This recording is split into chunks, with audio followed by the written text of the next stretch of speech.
친구들과 음주가무를 펼친 남자가 멍멍이가 된 채 집으로 돌아와요. 허걱, 엄마가 기다리고 있네요. 하지만 웬일인지 엄마가 화를 내지 않고 웬 종이를 내밀어요. 남자는 혹시 정말로 자신을 호적에서 파낸 건가 하는 걱정에 급히 펴봐요. 오 마이 갓, 입영 통지서예요. 한 달 후에 입대래요. 남자는 갑자기 술이 깨고 머릿속이 하얘지며 아무 생각도 나지 않아요. 암 선고라도 받은 사람처럼 방으로 들어가 혹시라도 통지서가 잘못 온 건 아닐까 하며 다시 한번 천천히 살펴봐요. 정형돈, 제기랄 확실해요. 여친에게 전화로 입대 사실을 알려요. 영장 나왔어. 동시에 혹시나 여친이 고무신을 거꾸로 신는 건 아닐까 하는 엄청난 불안감에 휩싸여요. 이대로 군대에 끌려가선 안 되겠다는 생각뿐이에요. 선배에게들은 군대 패스하는 방법을 실행에 옮겨봐요. 문신으로 몸의 3분의 2 도배하기, 광인 흉내, 간장 퍼마시기, 입대 전 아이 셋 만들기. 나름 진지하게 고민하던 남자는 절대로 실현되지 못할 방법이라는 걸 깨닫고 더욱 큰 좌절에 빠져요. 이런저런 잡생각에 약 1.5초가량 빠졌다가 이렇게 감상에 빠져 있을 시간이 없다는 걸 깨달아요. 남자는 입대 전까지 마치 내일이면 지구가 멸망할 듯 놀아제낄 계획을 짜기 시작해요. 친구들과 매일같이 송별회를 해요. 이별주, 고별주, 송별주 등등 갖다 붙이는 건 선수예요. 입대할 날이 가까울수록 여친의 변심에 대한 걱정에 공포를 느껴요. 친구들이 이구동성으로 말하듯 도장을 확실히 찍고 가야 하는 게 아닐까 하는 생각이 들어 바로 실행에 옮기기로 해요. 일단 분위기를 잡고 입대 따윈 두렵지 않지만 널 잃을지도 모른다는 생각에 잠을 이루지 못한다는 개구라를 풀어 분위기를 잡아요. 좀 걱정이 된다. 그리고는 정신이 완전히 나가지 않을 정도로 술을 퍼마신 후 우리 부산 갈까? 여친을 보며 밤새 너와 함께 있고 싶다는 고귀한 뜻을 어필해요. 하지만 여친은 이미 내 수작을 다 꿰뚫고 있어요. 남자는 그래도 포기하지 않고 계속 술을 마시며 징징대다 입대하기도 전에 여친에게 차일 뻔해요. 드디어 입대 날이 되었어요.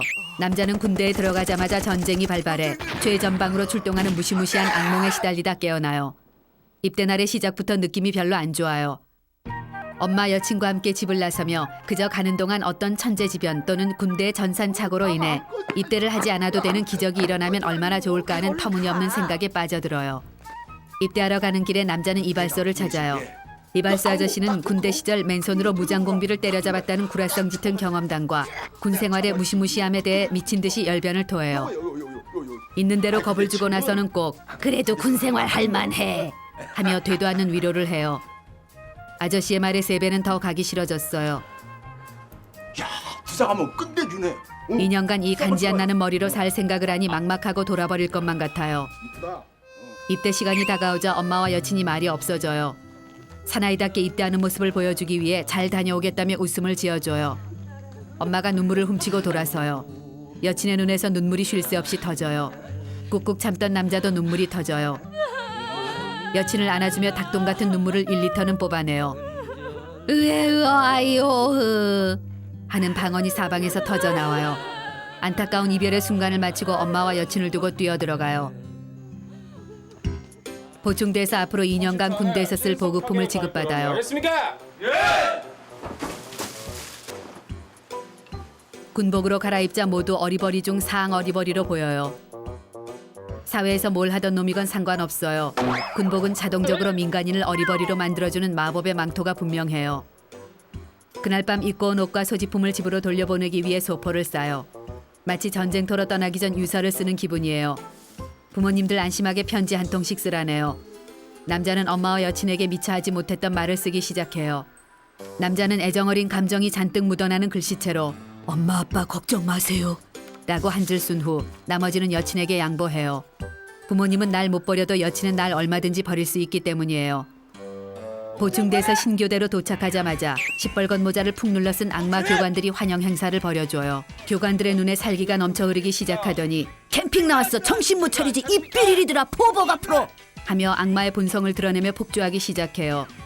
갑작스런 변신으로 공포에 사로잡힌 남자는 잘못하면 죽을지도 모른다는 생각에 패닉 상태에 빠져요. 자존심이고 뭐고 이젠 살아남아야 한다는 생각뿐이에요. 128번 훈련병. 이젠 이름마저 사라졌어요. 남자는 128번 훈련병이란 새로운 이름을 갖게 돼요. 그리고 새로운 언어를 습득하게 돼요. 지금 뭐라 그랬습니까? 모든 말은 단아가로 끝나야 한대요. 그러다 보니 잘못 들었습니다. 그러니까 그게 아니지 말입니다. 같은 외계어가 탄생하기 시작해요. 매일같이 먼지나게 구르고 타이에 의한 체력 단련에 시달려요. 어떻게 하루가 지나는지 알 수 없어요. 이 지옥 같은 곳을 버틸 수 있는 건 사진과 편지뿐이에요. 보고 또 보고 읽고 또 읽어보지만 여친에 대한 그리움은 한없이 커져만 가요. 야 휴식 끝. 이런저런 감상에 빠져들어간다 싶으면 어김없이 조교의 악취미가 등장해요. 노래 일바 양전. 노래는 어머님의 은혜. 어머님 은혜를 합창하래요. 자. 너 실제게로 20살이 넘은 사내놈들이 합창을 하다 오열을 시작해요. 가사도 알아들을 수 없을 지경이에요. 생전 처음으로 철없이 굴던 자신에 대한 진지한 반성과 부모님에 대한 사랑을 깨달아요. 누가 내 반스 갖고 갔어? 보급받은 빤스가 사라지는 사건이 빈번하게 발생해요. 남의 빤스를 훔쳐 입는 놈이 있다는 게 신기하지만 절대 잃어버려선 안 되는 보급품이기에 보안을 철저히 하기로 해요. 빤스와 런닝, 양말, 가릴 거 없이 모두 유성 매직으로 이름을 새겨놔요. 신교대에서 유성 매직은 필수 아이템이에요. 훈련소의 마지막 관문 유격 훈련과 무박 2일 60km 행군을 마치는 걸로 훈련소의 모든 일정은 끝이 나요. 고생했다. 이 모든 과정을 버텨냈다는 것에 대해 엄청난 자신감이 들고 앞으로 뭐든지 해낼 수 있을 것만 같아요. 이제 잃었던 이름도 되찾게 되고 짝대기 하나에 불과하지만 무겁게 한이 없는 계급장까지 생겨요. 하지만 훈련소는 그나마 살만한 곳이었다는 걸 자대 배치를 받고 나서야 알게 돼요. 이것이 남자가 2년간 좋던 싫던 살아내야 하는 자대예요. 고참들의 눈빛이 예사롭지 않아요. 마치 수십 명의 조폭엉아들과 한 방에서 동거를 시작하는 역 같은 기분이에요. 어이 이등병. 이병. 그중 제일 무섭게 생긴 병장이 다가와 총을 사왔냐고 물어요. 갑작스럽고 난해한 질문에 남자는 머릿속이 하얘져요. 총 없으면 영창 간다며 너무나도 무섭게 말하는 고참 때문에 덜컥 겁이 나기 시작해요. 고참이 시키는 대로 PX로 총을 사러 가요. 총 사러 왔습니다. PX로 가서 총을 달라고 총 해요. 사러 왔습니다. 개념을 밥 말아 처먹었냐? 로 시작하는 세상에서 가장 길고 험악한 욕을 먹어요. 고참이 뒤집어져요. 저 썩을 놈이 장난을 친 게 분명해요. 생각해보니 총을 사온다는 게 말이 안 돼요. 이런 유치한 장난에 넘어간 자신이 부끄럽고 숨 넘어가게 우는 고참의 아구통을 날리고 싶지만 참아요. 그 후 간신히 찾아온 남자의 이름이 다시 사라졌어요. 어씨 가문의 리버리란 이름을 갖게 되었어요. 어리버리. 새로운 신병이 오기 전까지 어리버리란 이름을 쭉 쓸 것만 같아요. 리버리. 이병 정형돈. 내무실에서 취하는 자세만 봐도 계급을 구분할 수 있어요. 내무반 침상 끝에서 하염없이 전방 15도 방향을 바라보고 있는 건 2등병. 쉴 새 없이 움직이며 잡일을 하고 있는 건 1병. 살짝 관물대에 몸을 기댄 채 날카로운 눈으로 사방을 째려보고 있는 건 상병. TV 앞에 뒤집어 까진 채 낄낄대는 한량은 병장이에요. 그리고 저기 깔깔이의 추리닝, 슬리퍼를 찍찍 끌며 돌아다니는 노숙자 스타일은 육군 참모총장보다 높다는 개말년이에요. 그때 침상에 뒤집어 까져 있던 병장이 사람 좋은 미소를 던지며 누나가 있냐고 물어요. 누나 있냐? 남자는 없습니다. 누나가 없지만 왠지 없다고 하면 감당할 수 없는 일이 벌어질 것만 같은 불안함이 밀려와요. 누나는 없지만 친한 동생은 많습니다. 친누나는 없지만 촉힌카 누나들과 전화 한 통하면 펜팔과 휴가시 만남까지 가능한 쭉쭉빵빵 후배들이 안자번호로 연병장을 한 바퀴 돌고도 남을 정도라고 구라를 펴요. 정형. 그러자 병장이 애정어린 시선을 던지며 앞으론 형이라고 부르래요. 형. 친하던 안 친하던 상관 않고 주소와 전화번호를 마구 팔아넘겨요. 섹시한 스타일 좋아하십니까? 어느 날 뜬금없이 군사우편을 받아보신 경험이 있는 여성 여러분, 사람 하나 살린다 생각하시고 귀찮더라도 친절한 답장 부탁드려요. 군대에선 학벌도 아주 중요해요. 건축가랑 미대 나온 사람 있어? 어느 날 간부가 건축가와 미대 나온 병사를 호출해요. 따라 나와. 건축가를 다니던 병사는 계집 짓기에 투입되고 미대를 나온 병사는 족구장 성극기 작업에 투입돼요. 군대의 단순함이 이가 갈리는 순간이에요. 공포스런 나날을 보내던 중 주말에 여친과 엄마가 면회를 온다는 희소식을 접해요. 면회소로 들어서자 엄마와 여친이 보여요. 남자는 엄마와 여친에게 늠름하게 격려를 해요. 여친은 벌써 눈물이 터졌어요. 너무나도 보고 싶었다며 안아보고도 싶고 엄마에게 어리광도 부리고 싶지만 주변 고참들의 눈치를 보느라 맘처럼 행동할 수가 없어요. 심지어 말투까지 군대식으로 나와요. 맞습니다. 격한 감정을 억누르며 여친을 사랑스럽게 바라보려 애쓰지만 자꾸 시선이 싸들고 온 음식으로 향해요. 눈물은 순식간에 흡수되어 입안에 침으로 탈바꿈돼요. 그동안 그렇게 먹고 싶던 피자, 탄산음료, 초콜릿, 빵 등을 미친 듯이 먹어대요. 천천히 먹어라. 배가 터질 것 같지만 오늘이 아니면 한참 후에나 먹을 수 있는 것들이기에 무조건 입안으로 밀어넣고 봐요.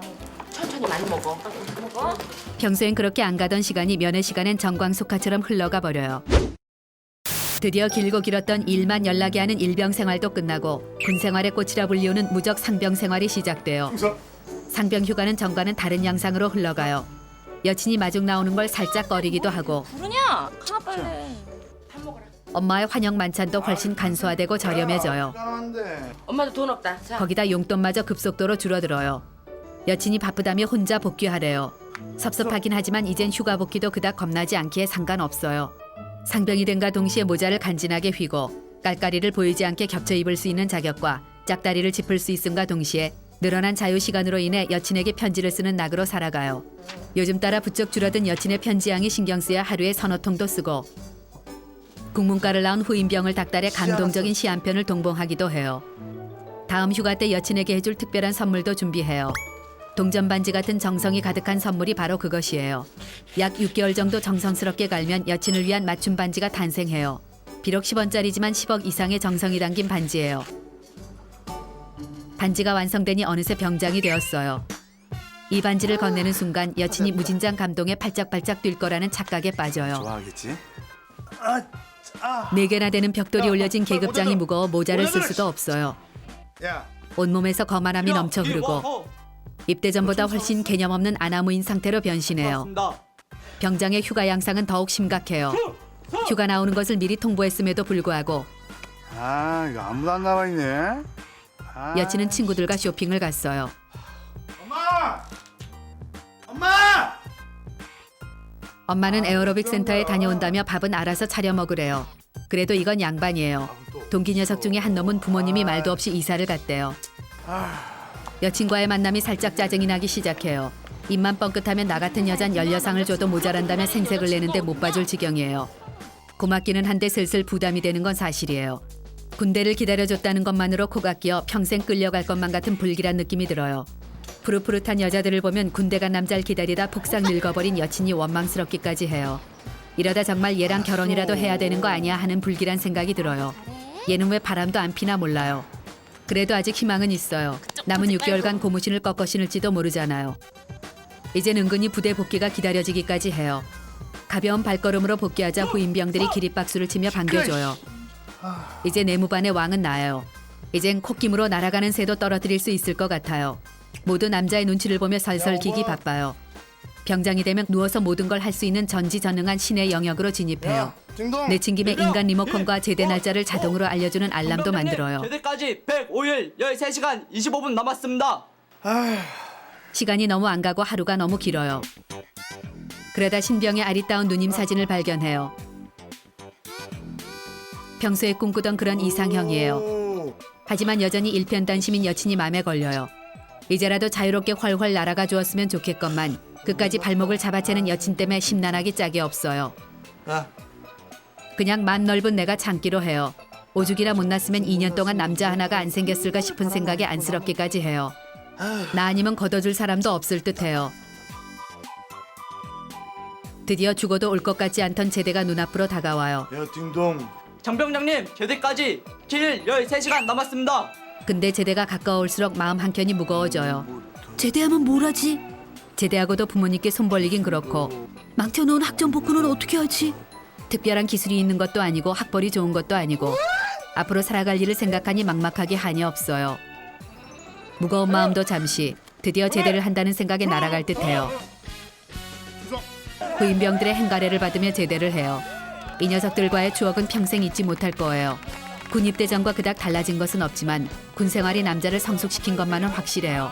2년간의 군 생활도 버텼는데 뭔들 못하겠냐는 자신감이 넘쳐요. 이런 게 철이 든 건가 싶기도 하고 이런 생각을 하는 스스로가 기특하기까지 해요. 저기 2년간 날 기다려준 여친이 마중을 나왔네요. 내가 여자 하나는 참 잘 골랐다는 생각이 들어요. 잠시 부담스럽긴 했지만 역시 내 여친만한 여잔 어딜 봐도 없는 것 같아요. 나 하나만을 바라보며 2년이란 시간을 견뎌낸 여친에게 달려가 모자를 벗어 여친의 머리에 씌워줘요. 이렇게 무사히 제대할 수 있었던 건 여친 때문이란 생각이 들어요. 고마운 마음을 표현할 길이 없어 있는 힘껏 안아줘요. 여친의 눈에서 눈물이 흘러요. 왜 울어? 다시는 여친의 눈에서 눈물이 흐르지 않게 하겠다고 다짐해요. 하지만 대략 일주일 정도 지나면 입대 전 무개념 상태로 급격히 돌아가요. 하루 종일 잠만 쏟아지고 땡기는 건 술뿐이에요. 한숨 늘어지게 자고 일어났는데 엄마가 웬 종이를 내밀어요. 뭔가 싶어 펴보는데 이런 개 같은 경우를 봤나. 입대 영장이에요. 말도 안 되는 일이 일어났어요. 국방부에 전화를 걸어 군대를 다녀왔는데 왜 또 입대를 하라는 거냐며 따지지만 묻지도 따지지도 않고 무조건 입대를 하래요. 미치고 펄쩍 뛰겠어요. 남자는 뭔가 이상한 것을 감지해요. 이건 제대 후 반복되는 그 거지 같은 꿈이 분명해요. 정신을 집중하고 간신히 잠에서 깨어나요. 식은땀으로 범벅이 되었어요. 다시 잠들 용기가 나지 않아요. 도대체 이런 끔찍한 악몽을 언제까지 꿔야 하는 건지 모르겠어요. 지금까지 여친 두고 군대 간 남자의 탐구 생활이었어요.